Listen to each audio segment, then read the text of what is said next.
Okay, I love using vacuum sealers to keep food fresh for longer.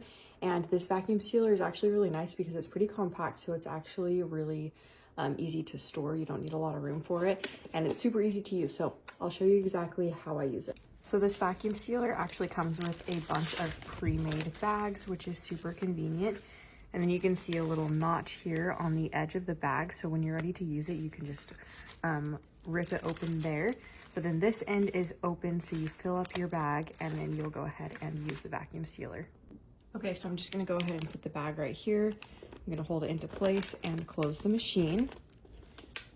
You'll hear it click into place, and now it's holding the bag into place.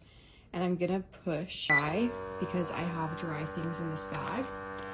And then you can see it's starting to get smaller and suck the air out. And then we'll just wait for the machine to stop. There we go, that means it's done. I'm gonna go ahead and push the seal button. And that is all finished. Then I'm gonna open it up, just like this, and you can see where it has sealed off the bag here. It's slightly warm from when it's sealed. And this is nice and suctioned, nice and tight in there. So these are going to stay fresh for longer. But you can do so many different things in these vacuum seal bags. You can do wet things, you can do meat, you can do vegetables and fruit and things like that. It makes everything stay fresh for so much longer, but I just wanted to give you an example of what it looks like.